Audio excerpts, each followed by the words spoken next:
Hello అండి, అందరికీ నమస్కారం. నేను మీ హర్షిని.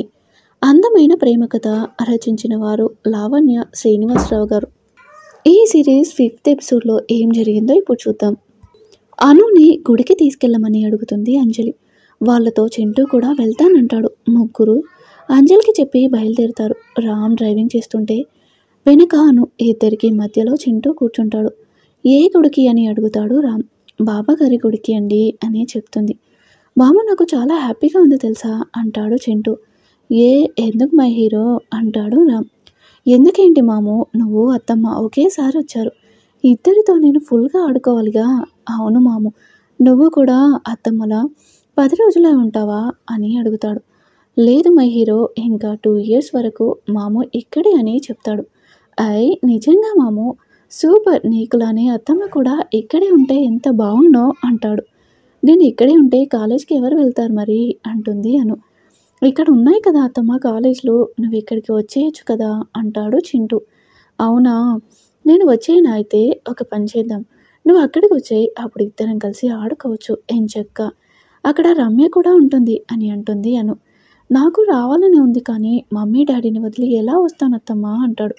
కదా, నేను కూడా అంతే. మరి నాని తాతయ్య వాళ్ళని వదిలి ఎలా వస్తాను నాన్న అంటుంది. అవునా, మరి మమ్మీ అమ్మమ్మ తాతయ్యలు లేకుండా ఇక్కడే ఉందిగా అంటాడు. అవును, మమ్మీకి డాడీతో పెళ్ళయింది, అందుకే అందరినీ వదిలి డాడీ కోసం వచ్చేసింది అంటుంది అను.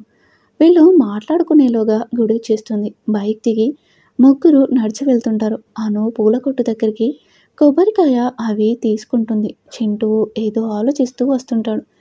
ఏమైంది, ఏం ఆలోచిస్తున్నావు అని అడుగుతుంది అను. నువ్వు చెప్పింది నిజమే అత్తమ్మ, మమ్మీకి డాడీతో పెళ్ళయింది కనుక ఇక్కడే ఉంటుంది, లేదంటే అమ్మమ్మ వాళ్ళ దగ్గరే ఉంటుంది కదా. నువ్వు ఇక్కడికి రావాలంటే ఏం చేయాలా అని ఆలోచిస్తున్నా. వచ్చింది ఐడియా అంటాడు. ఏంటి అడుగుతూ గుడి లోపలికి వస్తారు.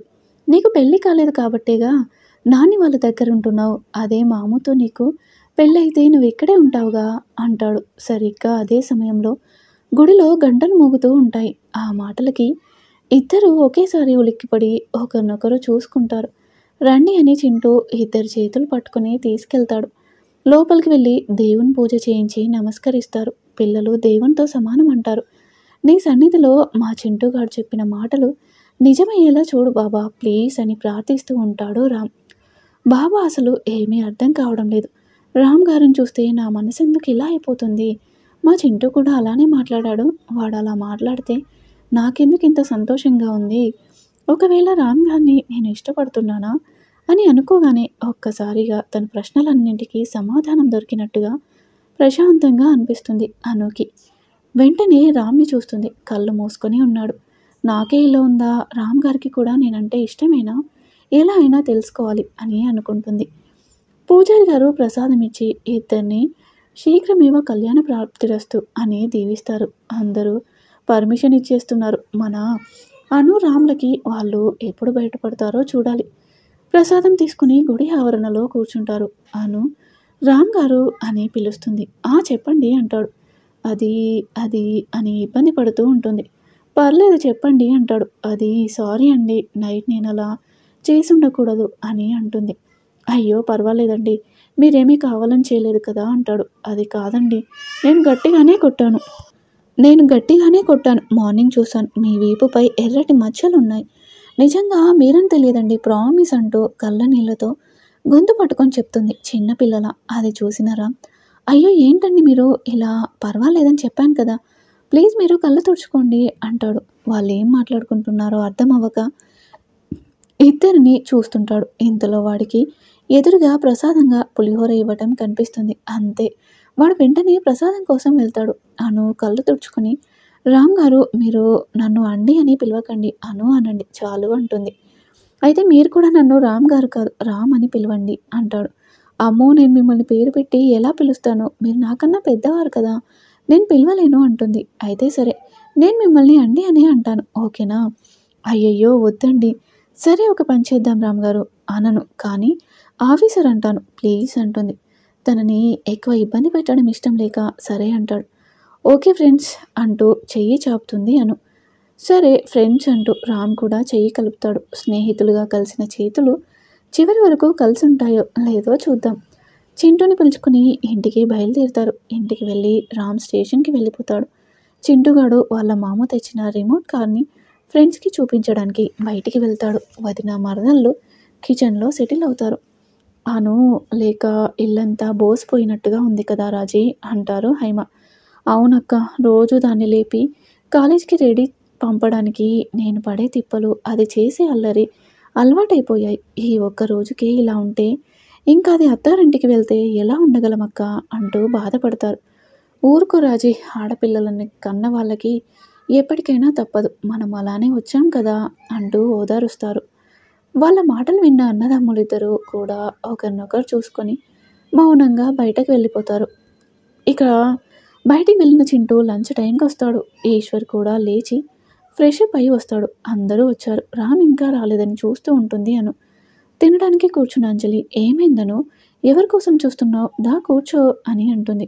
ఏం లేదు వదిన అంటూ కూర్చొని డోర్ వైపే చూస్తూ ఉంటుంది. తన కోసం అను ఎదురు చూస్తుందని తెలిసిందేమో. రామ్ కూడా వచ్చేస్తాడు. అప్పటి వరకు డల్గా ఉన్న అను రామ్ రాగానే చిరునవ్వుతో చూస్తుంది. అది అంజలి చూపు దాటిపోలేదు. రామ్ కూడా కూర్చుని అందరూ కలిసి భోజనం ఫినిష్ చేస్తారు. ఈవినింగ్ వరకు ఉండి ఇద్దరు స్టేషన్కి వెళ్తారు. ఈరోజు రామ్కి నైట్ డ్యూటీ ఉండటం వలన స్టేషన్లోనే ఉండిపోతాడు. ఒక్కడే వచ్చిన ఈశ్వర్ని చూసి, అన్నయ్య నువ్వే వచ్చావేంటి, ఆఫీసర్ ఎక్కడా అని అడుగుతుంది. ఆఫీసర్ ఎవరమ్మా అని ఆశ్చర్యంగా చూస్తారు అంజలి, ఈశ్వర్. ఓ మీకు తెలియదు కదా, మాముని అత్తమ్మ ఇలానే పిలుస్తుంది, ఇందాకే గుడిలో మాట్లాడుకున్నారు అని చెప్తాడు చింటూ. ఇద్దరు అను వంక చూస్తారు. వారిని చూడలేక తలదించుకొని వెళ్ళిపోతుంది అను. అను అలా ఎందుకు వెళ్ళిందో ఈశ్వర్కి అర్థం కాకపోయినా అంజలికి సూచాయగా అర్థమవుతుంది. చింటూ, నువ్వు అత్తమ్మ దగ్గరికి వెళ్ళు నాన్న అంటుంది అంజలి. వాడు వెళ్ళిపోతాడు. ఏమండి మీతో మాట్లాడాలి, ఇలా రండి అని సోఫాలో కూర్చుంటుంది అంజలి. ఏమైందంజు, ఇంపార్టెంటా, ఫ్రెష్ అప్ రానా అడుగుతాడు ఈశ్వర్. అయ్యో తర్వాత అవదులే, ఇలా రండి అని తన పక్కనే కూర్చోబెట్టుకుంటుంది. ఏంటి చెప్పు అంటాడు. అది ఎలా చెప్పాలో అర్థం కావడం లేదండి. పర్వాలేదు నోటితోనే చెప్పు అంటాడు. ఈ టైంలో జోకులా, నేను ఎంత ముఖ్యమైన విషయం చెప్పాలనుకుంటున్నానో తెలుసా అని ఆవేశంగా అంటుంది. ఓ కూల్ భార్యమని సరదాగా అన్నాను, ఇప్పుడు చెప్పు అంటాడు. అది మా తమ్ముడి మీద మీ అభిప్రాయం ఏంటండి అంటుంది. రామ్ మీద నా అభిప్రాయం ఏంటి, ఇప్పుడు ఎందుకు ఇలా అడుగుతున్నావు అంటాడు. చెప్తానండి, ఫస్ట్ నేను అడిగింది చెప్పండి అంటుంది. సరే నీ మాటే కానీ నా మాట ఎప్పుడు విన్నావని చెప్తాలే అంటాడు. ఆ మాటకి గుర్రుగా చూస్తుంది. ఓకే ఓకే అలా చూడకు, చెప్తాను. రామ్ మంచివాడు, బుద్ధిమంతుడు, డ్యూటీలో వెరీ సిన్సియర్. నువ్వు చెప్తే నమ్మవు కానీ జాయిన్ అయ్యి ఒక్కరోజే అయినా తన వర్క్ డెడికేషన్ చూసి నేనే ఆశ్చర్యపోయాను తెలుసా అంటాడు. వర్క్ కోసం కాదండి, అది తన పెళ్ళి కోసం అంటుంది. అదైతే అడగక్కర్లేదు అంజు, ఆ అమ్మాయి ఎవరో కానీ చాలా లక్కీ అంటాడు. నిజంగానండి అంటుంది సంతోషంగా. నిజంగా నిజం, సరేనా ఇప్పుడు చెప్పు ఇదంతా ఎందుకు అంటాడు. అదేనండి, మన అనుకి ఎలానో ఈ ఇయర్తో చదువు అయిపోతుంది కదా, ఎలానో తనకి పెళ్లి చేయాలని అనుకుంటున్నారుగా. మా తమ్ముడు కూడా ఇన్ని రోజులు జాబ్ కోసమే ఉన్నాడు, ఇప్పుడు వాడు కూడా సెటిల్ అయ్యాడు. అందుకే అనుకి మా తమ్ముడికి పెళ్లి చేస్తే బాగుంటుందని నా అభిప్రాయం, మీరేమంటారు అని అడుగుతుంది. ఈశ్వర్ ఏం చెప్పకుండా మౌనంగా ఉంటాడు. ఇందులో ఏమీ బలవంతం లేదండి, మీకు ఇష్టమైతేనే, లేదంటే వద్దు అంటుంది. అయ్యో అంజు, ఇష్టం లేకపోవడం ఏమిటి, నాకు సంతోషంగా ఉంది. అను రామ్ జోడీ కూడా పర్ఫెక్ట్గా మ్యాచ్ అవుతారు. కానీ వాళ్ళిద్దరి మనసులో ఏముందో అడగకుండా మనం ఇలా డెసిషన్ తీసుకోవడం కరెక్ట్ కాదు. వాళ్ళని అడిగి అప్పుడు అమ్మ అత్తయ్య వాళ్ళతో మాట్లాడదాం సరేనా అంటాడు. తప్పకుండా అండి, మీరేమంటారో అనుకున్నా అంటుంది. నేను వద్దనేలా ఉన్నాడా మీ తమ్ముడు, ఎవరైనా ఓకే చెప్పేస్తారు రామ్కి అంటాడు నవ్వుతూ. థ్యాంక్ యూ సో మచ్ అండి అంటుంది. ఏంటంజు పరాయి వాళ్ళకి చెప్పినట్టు చెప్తున్నావు, అది కాదండి, ముందు నేను చెప్పేది వినండి అంటుంది. ఇంకేం చెప్తావు, అన్నీ చెప్పేశావుగా అంజు. లేదండి అసలు విషయం ఉంది అంటుంది. ఏంటది అంటాడు. వాళ్ళిద్దరికీ కూడా ఒకరంటే ఒకరికి ఇష్టం అనుకుంటున్నా అంటుంది. నువ్వెలా చెప్పగలవు అంజు అంటాడు. అది అంటూ నిన్న నైట్ రామ్ వచ్చినప్పుడు జరిగిన గొడవ మొత్తం చెప్తుంది. అది విన్న ఈశ్వర్, ఏంటి మా చెల్లి అలా చేసిందా అంటూ ఆశ్చర్యపోతాడు. అవును, నాకొకటి చెప్పండి, మిమ్మల్ని ఎవరైనా బయట వాళ్ళు అలా కొడితే ఊరుకుంటారా అంటుంది. ఏంటంజు నువ్వేం మాట్లాడుతున్నావు, అయినా నన్ను ఎవరు కొడతారు అంటాడు. అయ్యో చెప్పండి ఫస్ట్, ఎందుకు ఊరుకుంటాను, అస్సలు ఊరుకోను, నేను కూడా 4 తగిలిస్తాను, అదే అమ్మాయి అయితే అంటుంది. ఈశ్వర్ షార్ప్గా చూస్తాడు. ప్లీజ్ చెప్పండి అంటుంది. ఏముంది, తనతో అస్సలు మాట్లాడను, వాళ్ళ పెద్దవాళ్ళకి చెప్పి వాళ్ళ చేతైనా తన్నిస్తా అంటాడు. ఎవరైనా ఇలానే చేస్తారు కదండి. కానీ రామ్ ఏమీ అనలేదు అనుని. పైగా ఈ విషయం కూడా చెప్పలేదు నాకు అంటుంది. మరి నీకెలా తెలిసింది అంటాడు. అనునే చెప్పిందండి. పోనీ అప్పుడు ఊరుకున్నా కోపంగా అయినా ఉండాలి కదా. అసలు వాడు ఏం జరగలేనట్టే ఉంటున్నాడు. ఈరోజు పొద్దున గుడికి కూడా తీసుకెళ్ళాడు. నేను కావాలని రామ్ని అడిగా. కోపం ఉంటే తీసుకెళ్ళేవాడు కాదు కదా అంటుంది.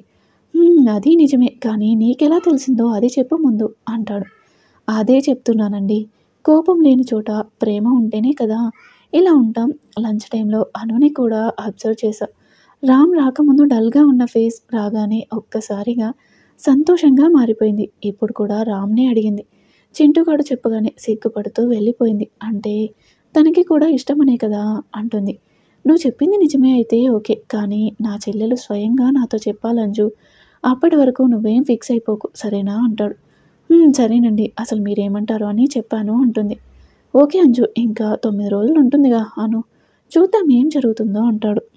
రూమ్‌లోకి వెళ్ళిన అను రామ్ గురించే ఆలోచిస్తుంది. కనీసం ఆయన ఫోన్ నంబర్ అయినా తీసుకోవాల్సింది అని అనుకుంటుంది.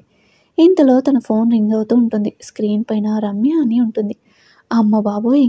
రామ్ గారి గొడవలో పడి దీని సంగతి మర్చిపోయా, చంపేస్తుంది అని అనుకుంటూ లిఫ్ట్ చేస్తుంది అను. హలో రమ్య. ఏం మాట్లాడకుండా ఉంటుంది అను. హలో రమ్య. రమ్య ఏడుస్తూ ఉంటుంది అను. అది రమ్య మరేమో. రమ్య ఇంకా గట్టిగా ఏడుస్తుంది అను. ఏమైందే రమ్య, నన్ను మర్చిపోయావు కదూ అను. చాచా అలా అంటావేంటి, మన ఇద్దరం ఒకటే సోల్ కదా రమ్య. చెప్తావు అంతే, నేను ఫోన్ చేసే వరకు గుర్తులేను అను. అయ్యో అదేమీ లేదే, నేనే చేద్దామనుకున్నాను, నువ్వే చేసావు రమ్య. నిజంగా అను. నిజంగా నిజం నమ్మవే రమ్య. సరేలే నమ్ముతాను. ఇప్పుడు చెప్పు ఏంటి అక్కడ విశేషాలు అను. ఏముంటాయి, ఏమీ లేవు రమ్య. ఎక్కడెక్కడికి వెళ్ళావు అను. లేదే ఎక్కడికి వెళ్ళలేదు రమ్య. అదేంటే ఇంకా వెళ్ళకుండా ఏం చేస్తున్నావు అను. వచ్చి ఒక్కరోజే కదా, వెళ్తాలే. నువ్వు చెప్పు కాలెలా ఉంది రమ్య. పర్లేదు కొంచెం బెటర్ అను. జాగ్రత్త, ఎక్కువగా ఒత్తిడి పెట్టకు రమ్య. ఓకే. ఇప్పుడు వెళ్ళకపోయినా ఇంకో 3 డేస్ తర్వాత మాత్రం ఎస్ఆర్ఎంటీ మాల్‌కి వెళ్ళు సరేనా అను. ఎందుకు రమ్య. ఎందుకేంటే ఆ రోజు వాలంటైన్స్ డే కదా, చాలా బాగా చేస్తారు. ఏదో ప్రోగ్రామ్ కూడా జరుగుతుంది అవును. అవునా సరే చూస్తాలే రమ్య. చూస్తాలే కాదు, వెళ్ళాలి అర్థమైందా అను. ఓకే మేడం గారు రమ్య. గుడ్ గర్ల్ అను. ఆంటీ అంకుల్ ఎలా ఉన్నారు రమ్య. సూపర్. నన్ను ఎక్కడ కాలు కింద పెట్టనివ్వడం లేదు అను. నీకు రెస్ట్ అవసరం కదా మరి రమ్య. వదిన అన్నయ్య మన చింటూ గారు ఎలా ఉన్నారు అను. బాగున్నారు. ఇదిగో చింటూ నా పక్కనే ఉన్నాడు, మాట్లాడతావా రమ్య. ఇవ్వు అను. చింటూ. రమ్య మాట్లాడు. Chintu. Hi darling Ramya. Hi రా, ఏం చేస్తున్నావు చింటూ. మా మాము తెచ్చిన రిమోట్ కార్తో ఆడుకుంటున్నా రమ్య. మామునా, ఎవర్రా చింటూ. నీకు తెలియదులే, అత్తమ్మకి బాగా తెలుసు, మార్నింగ్ గుడికి కూడా వెళ్ళాం రమ్య. ఓహో, ఏది మీ అత్తమ్మకి ఫోన్ ఇవ్వు బంగారం అను. చెప్పవే రమ్య. ఏంటే మాము అంటున్నాడు, ఎవరే చెప్పు, నా దగ్గర ఏమీ దాయడం లేదు కదా అను. చాచా ఆ అబ్బాయి మా వదిన తమ్ముడు, ఇక్కడే జాబ్ వచ్చింది అన్నయ్యతోనే, అందుకే ఇక్కడే ఉంటున్నాడు రమ్య. ఓహో సరే, ఏదైనా ముందు నాకు చెప్పలేదో తెలుసుగా అను. బాగా తెలుసు మేడం గారు రమ్య. గుడ్ గర్ల్, అలా ఉండాలి. స్పీకర్ ఆన్ చేయి అను. ఎందుకు రమ్య. చెప్పవే చెప్తా అను. చేశాను, మాట్లాడు రమ్య. డార్లింగ్ చింటూ. డార్లింగ్ చెప్పు రమ్య. ఏంట్రా అత్తమ్మని ఎక్కడికి తీసుకువెళ్ళలేదంట చింటూ. వెళ్తాం డార్లింగ్, వచ్చింది మొన్నేగా రమ్య. ఇంకో 3 డేస్లో అత్తమ్మకి చెప్పాను, అక్కడికి వెళ్ళండి, చాలా బాగా చేస్తారు. నా కాలు బాగుంటే ముగ్గురం వెళ్ళేవాళ్ళం, కనీసం మీరైనా వెళ్ళండి సరేనా చింటూ. ఓకే డార్లింగ్, నువ్వు చెప్పావుగా, నేను చూసుకుంటాను, you don't worry Ramya. Okay bye darling Chintu. Bye darling Anu. Bye, రేపు మళ్ళీ కాల్ చేస్తా రమ్య. ఓకేనే బాయ్. ఫోన్ కట్ చేసి చింటూని నెంబర్ అడగాలా వద్దా అని ఆలోచిస్తూ చూస్తూ ఉంటుంది. అత్తమ్మ రమ్య ఏంటి ఎక్కడికి వెళ్ళమంటుంది అంటాడు. మాల్‌కి నాన్న వెళ్దాం. నువ్వు, నేను, మమ్మీ, డ్యాడీ, మీ మామ అందరం వెళ్దాం సరేనా? వాడు హ్యాపీగా ఓకే అత్తమ్మ అంటాడు. అక్కడ స్టేషన్‌లో రామ్ కూడా అను కోసమే ఆలోచిస్తూ ఉంటాడు. నేను రాలేదని చూస్తుందా లేదా? నా గురించే మర్చిపోయిందా? ఇంటికి వెళ్ళాక ఎలా అయినా తన నెంబర్ తీసుకోవాలని అనుకుంటాడు. ఇద్దరూ ఒకరి కోసం ఒకరు ఆలోచిస్తూ ఉంటారు. అను, చింటూ రండి భోజనం చేద్దాం అని పిలుస్తుంది అంజలి. సైలెంట్‌గా వచ్చి చైర్‌లో కూర్చుంటుంది అను. ప్లేట్‌లో పెట్టుకుంటుంది గానీ తినకుండా ముగ్గులు వేస్తుంది. అంజలి ఈశ్వర్‌కి కళ్ళతోనే సైగ చేసి చూపుతుంది అనుని చూడమని. ఫోన్ తీసుకుని రామ్‌కి కాల్ చేస్తుంది. హలో రామ్, ఏం చేస్తున్నావు? తిన్నావా? అని అడుగుతుంది కావాలని. అను ముగ్గులు వేయటం ఆపి అంజలిని చూస్తుంది. రామ్ ఏం చెప్పాడో తెలియదు కానీ అయ్యో అవునా, మరి నీకు భోజనం ఎలా అని అడుగుతుంది. ఆ మాటలకి అనుకి అర్థమవుతుంది రామ్ ఏమీ తినలేదని. సరే జాగ్రత్త రామ్, పోలీస్ జాబ్ అంటే ఇంతేనేమో, మీ బావగారు కూడా ఇంతే డ్యూటీలో ఉంటే. నీకు కుదిరితే తిను, ఉంటాను అని ఫోన్ పెట్టేస్తుంది. ఏమైంది అని అడుగుతాడు ఈశ్వర్. ఏముంటుందండి, మీ పోలీస్ వాళ్ళంటే ఇంతే కదా, ఏదో యాక్సిడెంట్ కేసు వచ్చిందంట, అందుకే వాడు అక్కడికి వెళ్ళాడు. ఇంకా తినలేదంట, స్టేషన్కి వచ్చాక తింటానన్నాడు అని చెప్తుంది. రామ్ ఏమీ తినలేదని తెలిసి తనకేం తినబుద్ధి కాక పెట్టిన అన్నంలో 2 ముద్దలు పెట్టుకొని చెయ్యి కడిగేస్తుంది. అను అలా చేయగానే ఈశ్వర్ ఆశ్చర్యంగా ఏమైందమ్మా, ఎందుకు తినడం లేదు అంటాడు. ఆకలిగా లేదన్నయ్య అందుకే అని చెప్పి పైకి లేచి రూమ్లోకి వెళ్ళిపోతుంది. అను వెళ్ళగానే చూసారా అండి, నేను చెప్తే నమ్మలేదు మీరు, ఇప్పటికైనా నమ్ముతారా? మన అను మా తమ్ముడిని ఇష్టపడుతుందని వాడు తినలేదని తెలియగానే తినేదల్లా లేచి వెళ్ళిపోయింది అంటుంది. నా నమ్మకం గొడవ పక్కన పెట్టు, మా చెల్లి తినకుండా వెళ్ళేలా చేశావు కదా అంటూ అంజలిని కోపంగా చూస్తాడు. అయ్యో అంత కోపం వద్దండి, మీ చెల్లితో ఎలా తినిపించాలో నాకు తెలుసు సరేనా? నేను కేవలం మీకు తెలియజేద్దామని ఇలా చేశా. అను మీ చెల్లెలు మాత్రమే కాదు, నాకు మరదలు కూడా అని చెప్పి ప్లేట్ తీసుకుని గదిలోకి వెళ్ళింది. అను ఒడిలో దిండు పెట్టుకుని కూర్చొని ఉంది. ఏంటమ్మా అలా ఆకలి లేదని చేస్తే ఎలా, కొంచెమైనా తినాలి కానీ అంటూ ముద్దలు కలిపి పెట్టబోతుంది. వద్దు వదినా, నిజంగానే ఆకలి లేదు అంటూ తినదు అను. చాలాసేపు బ్రతిమాలి సరే ఒక్క ముద్ద కూడా నోట్లో పెట్టుకోదు. ఇక అంజలి అను తినదని అర్థమై తన ఫోన్ నుంచి రామ్కి కాల్ మీ అని మెసేజ్ చేసి ఫోన్ అక్కడే టేబుల్పై పెట్టి వెళ్ళిపోతుంది. అంజలి వెళ్ళిన 2 నిమిషాలకి రింగ్ వినిపించడంతో చుట్టూ చూస్తుంది అను. టేబుల్ పైన ఫోన్ కనిపించడంతో అయ్యో వదిన ఫోన్ మర్చిపోయింది అని అంజలికి ఇద్దామని ఫోన్ తీసుకుంటుంది. స్క్రీన్పై తమ్ముడు అని అందంగా నవ్వుతున్న రామ్ ఫోటో కనిపిస్తుంది. అంతే, అప్పటి వరకు నీరసంగా మొహం ఒక్కసారిగా వెలిగిపోతుంది. అను మాట్లాడాలా వద్దా అని అనుకుంటూ ఆలోచిస్తుంది. ఇంతలో ఫోన్ కట్ అయిపోతుంది. కట్ చేశారు ఏంటి అను, నువ్వు ఫోన్ వచ్చినప్పుడు లిఫ్ట్ చేయాలని తెలీదా? ఇప్పుడు చూడు కట్ అయింది, మళ్ళీ ఆయన ఎప్పుడు చేస్తారో ఏంటో అని తనని తానే తిట్టుకుంటుంది. 30 సెకండ్స్ తర్వాత ఫోన్ మళ్ళీ రింగ్ అవుతుంది. ఈసారి ఎక్కడ కట్ అవుతుందో అనే భయంతో వెంటనే లిఫ్ట్ చేస్తుంది అను. హలో అక్క అన్న రామ్ పిలుపుతో లోకంలోకి వచ్చి హలో ఆఫీసర్ అని పిలుస్తుంది. అంజలి ఫోన్లో అను వాయిస్ విని షాక్గా అను గారు మీరా అంటాడు రామ్. అవునండి నేనే, అయినా మీకు చెప్పాను కదా నన్ను అను అని పిలవమని, మళ్ళీ అండి అంటారేంటి అంటుంది. ఓ సారీ అను, అక్క ఫోన్లో సడన్గా నీ వాయిస్ వినిపించేసరికి కొంచెం షాక్ అయ్యా అంటాడు. అయ్యో సారీ ఆఫీసర్, వదినకి ఇస్తాను అంటుంది. పర్లేదు మాట్లాడండి అంటాడు రామ్. మీరు భోంచేశారా అని అడుగుతుంది. లేదండి తినాలి, మీరు అంటాడు రామ్. లేదండి అంటుంది. అయ్యో ఇంకా తినలేదా, చాలా టైం అవుతుంది కదా, తినండి అంటాడు. మరి మీకు చాలా టైం అవుతుంది కదా, మీరెందుకు తినలేదు అని అడుగుతుంది. డ్యూటీలో ఉన్నాను కదా, ఇప్పుడే ఒక కేసు వస్తే అక్కడికి వెళ్ళొచ్చాను, ఇప్పుడే తెప్పించుకుందాం అనుకుంటున్నాను అంటాడు. మీరు ఇప్పుడు ఖాళీ అయిన ఆఫీసర్ అంటుంది. ఆ చెప్పండి అంటాడు. అయితే ఒక్కసారి ఇంటికి వచ్చి తినేసి వెళ్ళొచ్చు కదా, బయట ఫుడ్ అంత మంచిది కాదు అంటుంది. ఇప్పుడా డ్యూటీ టైంలో అలా ఎలా అంటాడు. ఏంటి ఆఫీసర్, తినడానికి కూడా డ్యూటీ అంటే ఎలా, మీరు వస్తే ఇద్దరం కలిసి తిందాం రండి ఆఫీసర్ అంటుంది. అను అంత ప్రేమగా అడిగిన తర్వాత రామ్ రాకుండా ఉంటాడా? సరే నేను వెంటనే బయలుదేరుతాను అని చెప్పి ఫోన్ పెట్టేస్తాడు. ఇదంతా బయట డోర్ పక్కన నించుని ఉన్న అంజలి ఈశ్వర్ వింటారు. అను బయటికి వస్తుందని తెలిసి ఇద్దరు ఏం తెలియనట్టు వెళ్ళి సోఫాలో కూర్చుంటారు. అను అంజలి దగ్గరికి వెళ్ళి వదిన నీ ఫోన్ గదిలో మర్చిపోయావు అని ఇస్తుంది. అయ్యో లోపలుందా, నేను తెగ వెతుకుతున్నానమ్మా అంటుంది. అంజలి అబద్ధానికి ఈశ్వర్ ఓరగా చూస్తాడు. అదేం పట్టనట్టు ఉంటుంది అంజలి. అది వదిన, మీ తమ్ముడు ఫోన్ చేశారు, భోజనానికి వస్తానన్నారు అంటుంది. అవునా, నేను చేస్తే కుదరదన్నాడమ్మా, పోనీలే కనీసం నీ మాటైనా విన్నాడు అంటుంది. దానికి అను ఏం సమాధానం చెప్పలేక మౌనంగా ఉండిపోతుంది. సరే అమ్మా, నేను మీ అన్నయ్య చింటూ తినేసాం కదా, రామ్ వస్తే నువ్వు వాడిద్దరూ తినండి, నేను చింటూని నిద్రపుచ్చుతాను, మీ అన్నయ్యకి మార్నింగ్ డ్యూటీ ఉంది కదా, ఆయన కూడా తొందరగా పడుకోవాలి అంటూ చింటూని తీసుకుని గదిలోకి వెళ్ళింది. తన వెనకాలే ఈశ్వర్ కూడా గుడ్ నైట్ చెప్పి వెళ్ళిపోయాడు. వెళ్ళడం అయితే వెళ్ళింది, కానీ బయట వాళ్ళిద్దరూ ఏం మాట్లాడుకుంటారో ఎలా తెలుసుకోవాలి? అంజలికి తెలియడం లేదు. ఏవండి, ఏమైనా ఐడియా ఇవ్వచ్చుగా అంటూ ఈశ్వర్ని చూస్తుంది. అప్పటికే తనని కొట్టేలా చూస్తున్నాడు. ఏమైంది ఈయనకి, ఛాన్స్ ఇస్తే కుమ్మేసేలా ఉన్నారు అని అనుకుంటూ, ఏంటండి అలా చూస్తున్నారు అని అంటూ అడుగుతుంది. నిన్ను అంటూ కొట్టబోయి చింటూని చూసి ఆగిపోతాడు. కొట్టేస్తాడేమోనని చేతులు అడ్డు పెట్టుకున్న అంజలి ఈశ్వర్ కూర్చొని ఉండటం చూసి నవ్వుకుంటూ ఉంటుంది. నవ్వకు, నాకు మండిపోతుంది అంటాడు. అసలు ఏమైందని ఇప్పుడు ఇంత కోపంగా ఉన్నారు అంటుంది.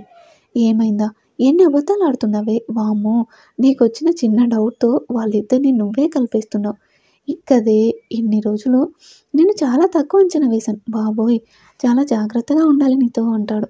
ఊరుకోండి మీరు, 1000 అబద్ధాలు ఆడైనా ఒక పెళ్లి చేయమన్నారు, నేనేదో 2-3 అబద్ధాలు ఆడాను, దానికే ఓ అనేస్తున్నారు అంటుంది.